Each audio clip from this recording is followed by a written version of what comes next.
Congress party నాయకులు సైతం నమ్మని విధంగా మొన్న జరిగిన అసెంబ్లీ ఎన్నికల్లో కాంగ్రెస్ పార్టీని అధికారంలోకి తీసుకువచ్చారు సీఎం రేవంత్ రెడ్డి గారు. ఈ రకంగా తెలంగాణ రాష్ట్రంలో బీఆర్ఎస్ పార్టీ ఓడిపోతుంది అని ఇటు బీఆర్ఎస్ పార్టీ నాయకులు అనుకోలేదు, అలాగే కాంగ్రెస్ పార్టీ నాయకులు కూడా అనుకోలేదు. కేవలం సీఎం రేవంత్ రెడ్డి గారికి మాత్రమే ఫుల్ కాన్ఫిడెన్స్ ఉన్నది. రాష్ట్రంలో బీఆర్ఎస్ పార్టీ ఓడిపోతుంది, రాష్ట్రంలో కాంగ్రెస్ ప్రభుత్వం ఏర్పాటు చేస్తుంది అని.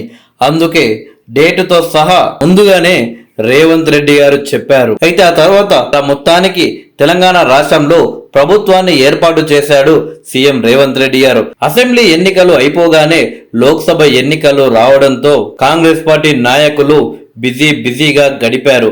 నిజానికి అసెంబ్లీ ఎన్నికలు అవ్వగానే తెలంగాణ రాష్ట్ర పిసిసి అధ్యక్షుడిని మారుస్తారనే ఒక వార్త వైరల్ గా మారింది. అయితే అసెంబ్లీ ఎన్నికల్లో విజయం సాధించి జోరుమీరున్న కాంగ్రెస్ పార్టీలో ఎలాంటి మార్పు చేసినా కానీ అది పార్లమెంటు ఎన్నికల్లో పడవచ్చు అని ఇన్నాళ్ళు కాంగ్రెస్ పార్టీ అభ్యర్థిని మార్చకుండా కాంగ్రెస్ అధిష్టానం నిర్ణయం తీసుకుంది. అయితే అదే సమయంలో లోక్సభ ఎన్నికలు అయిపోగానే పిసిసి అధ్యక్షుడిని మారుస్తాము అని ఒక జాతీయ నేత సైతం తెలిపారు. అయితే ఇప్పుడు లోక్సభ ఎన్నికలు ముగిశాక మరోసారి ఆ వార్త సోషల్ మీడియాలో వైరల్ అవుతుంది. ఇంతకీ తెలంగాణ రాష్ట్రానికి కాబోయే పిసిసి అధ్యక్షుడు ఎవరు? రేసులో చాలా మంది నాయకులు ఉన్నప్పటికీ ఎక్కువగా మాత్రం నలుగురు నేతలు ఈ పదవి కోసం పోటీ పడుతున్నట్లు వార్తలు వస్తున్నాయి. మొదటగా మధు యాష్కి గౌడ్ 2004లో క్రియాశీలక రాజకీయాల్లోకి వచ్చాడు మధు యాష్కి. 2004లో మొదటిసారి నిజామాబాద్ లోక్సభ స్థానానికి పోటీ చేసి విజయం సాధించాడు మధు యాష్కి గౌడ్. ఆయన రాహుల్ గాంధీకి అత్యంత సన్నిహితుల్లో ఒకరని అంటుంటారు. 2007లో ఏఐసిసి కార్యదర్శిగా నియమితుడయ్యాడు మధు యాష్కి. తిరిగి 2009లో మరోసారి నిజామాబాద్ నుండి పోటీ చేసి లోక్సభకు ఎన్నికయ్యాడు. తెలంగాణ ఉద్యమంలో క్రియాశీలకంగా పాల్గొన్నాడు మధు యాష్కి. తెలంగాణ వాణిని ఎప్పటికప్పుడు అధిష్టానం దృష్టికి తీసుకువెళ్లేవాడు. 2014లో పార్లమెంటు ఎన్నికల్లో ఓటమి చెందిన అనంతరం 2015లో ఆయనను ఏఐసిసి అధికార ప్రతినిధిగా కాంగ్రెస్ హైకమాండ్ నియమించింది. 2023లో ఎల్బీ నగర్ నుండి ఎమ్మెల్యేగా పోటీ చేసిన మధు యాష్కి ఓడిపోవడం జరిగింది. అయితే ఇప్పుడు పిసిసి పదవి కోసం మధు యాష్కి కూడా ప్రయత్నాలు చేస్తున్నట్లు వార్తలు వస్తున్నాయి. ఇక రెండవ ప్లేస్ లో మరో నాయకుడు ఎవరంటే Congress party senior leader Jaggareddy. Revanth Reddy గారికి పిసిసి పదవి వచ్చినప్పుడు ఎక్కువగా విమర్శించిన నాయకుడు జగ్గారెడ్డి.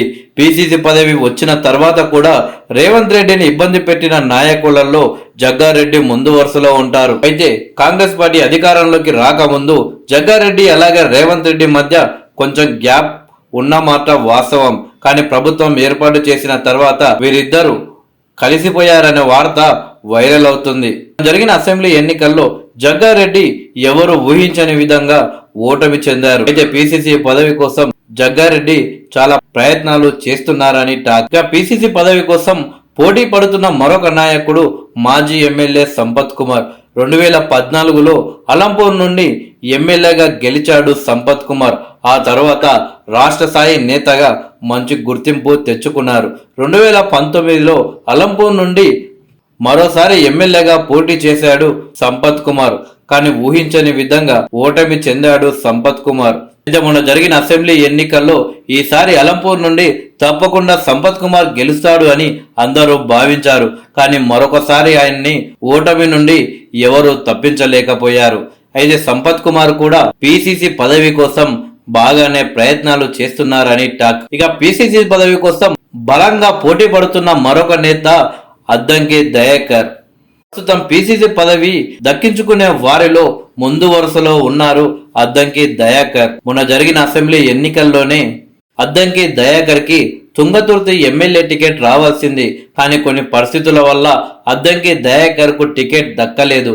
కానీ ఆయన ఏమాత్రం నిరాశ చెందకుండా పార్టీ అభ్యర్థులను గెలిపించుకోవడంలో ఆయన వంతు ప్రయత్నం చేశారు. ఆ సందర్భంలోనే సీఎం రేవంత్ రెడ్డి గారు అలాగే మంత్రులు కోమటిరెడ్డి వెంకటరెడ్డిలు అద్దంకి దయాకర్ కు పలు హామీలు ఇవ్వడం జరిగింది. రాబోయే కాంగ్రెస్ ప్రభుత్వంలో అద్దంకి దయాకర్కి సముచిత స్థానం కల్పిస్తామని, అయితే ప్రభుత్వం ఏర్పాటైన తర్వాత తప్పకుండా అద్దంకి దయాకర్కి ఎమ్మెల్సీ పదవి ఇస్తారు, ఆ తర్వాత మంత్రిని చేస్తారు అని టాక్ వినిపించింది. కానీ అద్దంకి దయాకర్కి ఎమ్మెల్సీ ఇస్తున్నట్లే ఇచ్చి ప్రభుత్వం వెనక్కి తీసుకోవడం జరిగింది. ఆ తర్వాత రాజ్యసభ సభ్యుడిగా అద్దంకిని నియమిస్తున్నారని టాక్ వినిపించింది, అది కూడా లేకపోవడం. ఆ తర్వాత ఎంపీ అభ్యర్థుల్లో కూడా అద్దంకి దయాకర్కి ఎలాంటి అవకాశం దక్కలేదు. ఇలా మొత్తానికి అద్దంకి దయాకర్కి ప్రతిసారి ఎదురు దెబ్బే తగులుతుంది. అయితే మొన్న జరిగిన లోక్సభ ఎన్నికల్లో ఈసారి సీఎం రేవంత్ రెడ్డి చాలా బలంగా చెప్పాడు, నేను వేరు కాదు, అద్దంకి వేరు కాదు, సీఎం కుర్చీలో నేను మాత్రమే కూర్చున్నాను, నాకు సలహాలు సూచనలు ఇచ్చేది అద్దంకి దయాకరే, భవిష్యత్తులో అద్దంకి దయాకర్ ఎలాంటి స్థానాల్లో ఉంటాడో ఎవరు ఊహించలేరు అని ఒక మెసేజ్ ఇచ్చాడు. ప్రస్తుతం పిసిసి ప్రెసిడెంట్ వార్త వైరల్ కావడంతో రేవంత్ రెడ్డి వ్యాఖ్యలు వైరల్ గా మారాయి. తెలంగాణ రాష్ట్ర నూతన పిసిసి ప్రెసిడెంట్ కోసం పోటీ పడుతున్న నేతల్లో ఎక్కువగా అద్దంకి దయాకర్కి సీఎం రేవంత్ రెడ్డి మద్దతు తెలిపే అవకాశాలు ఉన్నాయని, అద్దంకి దయాకర్ లాంటి యువకుడికి అవకాశం ఇస్తే కార్యకర్తలకు కూడా ఒక మంచి మెసేజ్ పంపే అవకాశం ఉంటుంది అని కాంగ్రెస్ పార్టీ నాయకులు భావిస్తున్నారట. చూడాలి మరి ఈ నలుగురు నేతల్లో ఎవరు తెలంగాణ రాష్ట్ర నూతన పిసిసి ప్రెసిడెంట్ అయ్యేది.